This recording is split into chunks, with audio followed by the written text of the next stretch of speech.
지연은 오늘도 어김없이 오전 9시에 은행 창구에 앉았다. 고객들의 얼굴은 늘 비슷했고 업무도 기계적이었다. 하지만 이런 평범함이 그녀에겐 안정감이었다. 35년 동안 큰 굴곡 없이 살아온 3년 전 결혼한 민호와의 조용한 일상이 그녀의 전부였다. 여보, 오늘 좀 늦을 것 같아. 민호의 전화였다. 요즘 부쩍 늦는 일이 많아졌다. 예전엔 6시면 어김없이 들어오던 그가 이제는 8시, 9시까지 연락 없이 늦는다. 무슨 일이야? 아, 그냥 일이 좀 밀려서. 먼저 자고 있어. 짧은 대화였다. 예전엔 하루 종일 있었던 일들을 주절주절 늘어놓던 민호였는데 집에 돌아온 지연은 어머니 은숙에게 전화를 걸었다. 엄마, 저녁 드셨어요? 응, 그냥 대충 먹었다. 너희는? 민호가 늦는다고 해서요. 혼자 먹으려고요. 전화 너머로 한숨 소리가 들렸다. 아버지가 세상을 떠난 지 1년. 은숙은 갑작스러운 홀로서기에 적응하지 못하고 있었다. 지연은 주말마다 어머니를 찾아가려 했지만 직장 일과 집안일에 치이다 보면 한 달에 2번이 고작이었다. 엄마, 이번 주말에 놀러 올게요. 민호도 데리고. 그래, 민호가 바쁜데 괜찮겠니? 괜찮아요. 그 사람도 엄마 보고 싶어 해요. 하지만 정작 민호에게 말하니 대답이 애매했다. 이번 주말? 글쎄, 일이 좀 있을 것 같은데. 무슨 일이 그렇게 많아? 자영업이 그렇게 바쁜가? 아니야, 그냥. 알았어. 시간 내볼게. 민호의 스마트폰 화면이 켜졌다가 급히 뒤집혔다. 지연의 시선을 의식한 듯 했다. 그 순간 묘한 위화감이 스쳤다. 며칠 후 지연이 일찍 퇴근해서 집에 들어서니 민호가 전화 통화를 하고 있었다. 현관문 소리를 듣고 급히 전화를 끊는 모습이 어색했다. 누구랑 통화했어? 아, 거래처 사람. 이 시간에? 응, 급한 일이 있어서. 대답은 했지만 눈을 마주치지 않았다. 지연은 가슴 한켠에서 차가운 무언가가 올라오는 걸 느꼈다. 작은 의심들이 퍼즐처럼 맞춰지기 시작했다. 그날 밤, 민호는 먼저 잠들었다. 지연은 그의 잠든 얼굴을 바라보며 생각에 잠겼다. 3년간 함께 쌓아온 평범한 행복들. 그런데 언제부터 이렇게 멀어진 걸까? 마음속 불안이 실체를 드러내기 시작했다. 탐정사무소입니다. 지연은 손이 떨렸다. 평생 이런 전화를 걸 줄은 몰랐다. 남편을 조사해 주셨으면 해서요. 40대 후반으로 보이는 탐정은 생각보다 담담했다. 아마 이런 일회가 일상이겠지. 기간은 일주일 정도로 하시죠. 결과는 사진과 함께 보고서로 드립니다. 혹시 아무것도 없을 수도 있죠? 그럼 다행이지 않겠습니까? 일주일이 지나갔다. 지연은 평소처럼 출근하고 퇴근하고 저녁을 준비했다. 하지만 마음은 하루하루가 지옥이었다. 여보, 내일 좀 늦을 것 같아. 또 늦는다는 민호. 지연은 고개만 끄덕였다. 어머니는 요즘 어떠셔? 글쎄 잘 모르겠어. 요즘 연락도 뜸하고 이상했다. 예전엔 은숙이 매일 전화를 걸어왔는데 탐정에게서 전화가 왔다. 내일 오후에 뵙죠. 가져갈 게 있습니다. 가슴이 쿵쿵 뛰었다. 진짜 무언가 있다는 뜻인가? 다음 날 탐정 사무소에서 받은 봉투. 지연은 손이 떨려 봉투를 뜯을 수가 없었다. 보시겠습니까? 아니면 제가 설명을 보겠어요. 사진 속 민호가 모텔 앞에 서 있었다. 그리고 그 옆에 엄마였다. 은숙이었다. 언제부터죠? 최소 한 달은 된 것 같습니다. 매주 화요일, 목요일 정기적으로 만납니다. 지연의 세상이 무너졌다. 남편의 불륜도 충격이었지만 상대가 친어머니라는 사실은 상상할 수도 없던 배신이었다. 그날 밤 민호가 들어왔을 때 지연은 사진을 테이블 위에 올려놓았다. 이게 뭐야? 민호의 얼굴이 하얗게 질렸다. 당신이 더 잘 알겠지. 지연아, 이건 변명하지 마. 엄마한테 전화해. 하지만 은숙은 전화를 받지 않았다. 다음 날 지연은 직장에 병가를 내고 어머니 집으로 향했다.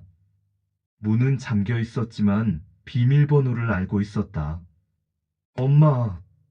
거실에 앉아있던 은숙이 놀란 표정으로 돌아봤다.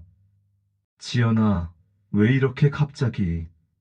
이게 뭐예요? 지연은 사진을 은숙 앞에 던졌다. 은숙은 사진을 보더니 한숨을 쉬었다. 언제부터 알았니? 변명도 없었다. 지연은 더 절망스러웠다. 어떻게 이럴 수 있어요? 어떻게 내 남편과. 지연아, 너는 몰라. 혼자 사는 게 얼마나 외로운지. 그래도 이건 아니잖아요. 민호가 먼저 위로해줬어.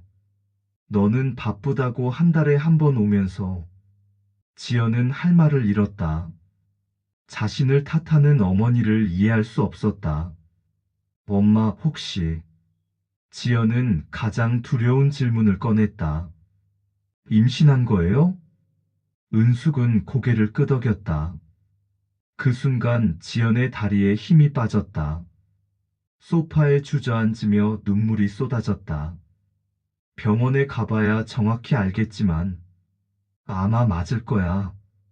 미쳤어요. 정말 미쳤어. 지연은 소리를 질렀다. 58세 어머니가 사위의 아이를 가졌다는 현실이 믿기지 않았다. 지연아, 엄마도 이렇게 될 줄 몰랐어. 그냥 외로웠어. 그래서 내 남편이랑 잤다고요? 그게 이유가 돼요? 은숙은 더 이상 대답하지 않았다. 지연은 집을 나와 산부인과로 향했다. 어머니를 억지로 데려갔다. 임신이 확실합니다. 의사의 한마디가 지연의 마지막 희망마저 짓밟았다. 병원을 나오며 은숙이 말했다. 지연아, 미안해. 하지만 이미 벌어진 일이야. 그래서 어떻게 하실 거예요? 민호와 새 출발을 하려고 해. 지연은 어머니의 얼굴을 똑바로 쳐다봤다. 미안하다면서도 당당한 표정이었다. 다시는 제 앞에 나타나지 마세요. 집에 돌아오니 민호가 짐을 싸고 있었다. 어디 가는 거야? 지연아, 미안해. 하지만 이미 생긴 아이까지. 그 아이가 뭐가 중요해? 엄마도 혼자 쉬고 나도. 우리도 아이가 없잖아. 지연은 뺨을 때리고 싶었지만 참았다. 좋아. 가. 다시는 돌아오지 마. 민호가 떠난 지 일주일. 지연은 회사에 나가지 못했다. 매일 소파에 누워 천장만 바라봤다. 똑똑똑. 누군가 문을 두드렸다. 이웃집 김씨 아주머니였다. 지연아, 괜찮니? 요즘 소식이 없어서. 김씨 아주머니의 눈에서 호기심이 번뜩였다. 벌써 소문이 났구나. 네, 괜찮아요. 그런데 말인데, 혹시 민호가 정말 어머님이랑. 지연은 문을 쾅 닫아버렸다. 핸드폰이 울렸다. 회사에서 걸려온 전화였다. 지연 씨, 언제 나올 수 있을까요? 업무 인수인계도 해야 하고. 죄송해요. 조금만 더 시간을 주세요. 건강 문제인가요? 아니면 가정사가. 지연은 전화를 끊었다. 모든 게 귀찮았다. 며칠 후 동네 슈퍼에 나갔다가 아주머니들의 수군거림을 들었다. 저 집 말이야. 사위랑 장모랑 바람났다면서? 세상에 그런 일이 어떻게. 58살에 임신했다니까? 기가 막혀서. 그 며느리는 얼마나 창피하겠어. 지연은 물건을 집어던지고 뛰쳐나왔다. 집에 돌아와 거울을 봤다. 일주일 만에 10년은 늙어 보였다. 머리는 헝클어져 있었고 눈 밑엔 시커먼 다크서클이 자리 잡았다. 이렇게 살 순 없어. 지연은 샤워를 하고 옷을 갈아입었다. 그리고 변호사 사무실에 전화를 걸었다. 이혼 소송을 하고 싶습니다. 변호사는 지연의 사연을 듣더니 고개를 흔들었다. 쉽지 않을 겁니다. 특히 상대방이 장모님이라면 사회적으로 더 복잡해질 수 있어요. 그래도 해야죠. 이대로 당하고만 있을 순 없어요. 위자료는 기대하기 어렵습니다. 오히려 정신적 피해를 더 받을 수도. 지연은 주먹을 꽉 쥐었다. 법조차 자신의 편이 아니었다. 그날 밤 지연은 민호와 은숙에게 긴 문자를 보냈다. 두 사람이 행복하길 바라지 않습니다. 저는 절대 용서하지 않을 거예요. 언젠가 반드시 대가를 치르게 될 거라고 생각해요. 답장은 오지 않았다. 3개월이 지났다. 지연은 서서히 일상을 회복하고 있었다. 새로운 원룸으로 이사를 왔다. 전세금은 적었지만 아무도 자신을 아는 사람이 없는 곳이었다. 안녕하세요. 새로 이사 온 지연입니다. 옆집 언니는 따뜻하게 맞아줬다. 혼자 사세요? 나이가 어떻게 되세요? 35살이고 혼자 살아요. 이혼하셨나 보네요. 요즘 많아요, 그런 분들. 지연은 고개를 끄덕였다. 복잡한 설명은 하고 싶지 않았다. 회사에도 복직했다. 동료들의 시선이 불편했지만 참을만 했다. 지연 씨, 많이 힘드셨죠? 과장이 조심스럽게 말을 건넸다. 괜찮습니다. 이제 다 정리됐어요. 뭔가 도움이 필요하면 언제든 말하세요.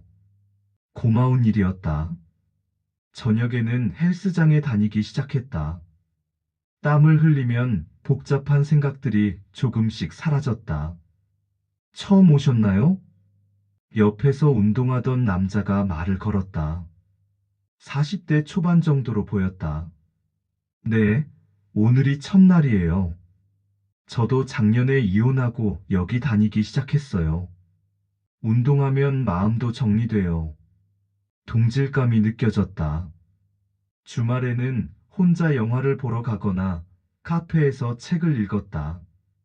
처음엔 어색했지만 점점 익숙해졌다. 어느 날 우연히 민호를 거리에서 봤다. 은숙과 함께 있었다. 은숙의 배가 불러 있었다.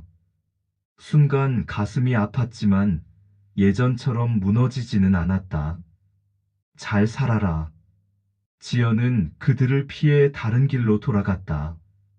복수나 원망보다는 자신의 앞길에 집중하고 싶었다. 그날 밤 지연은 일기를 썼다. 오늘 그들을 봤다. 아프긴 했지만 예전만큼은 아니었다. 나는 살아있다. 그리고 앞으로도 살아갈 것이다. 내 방식대로.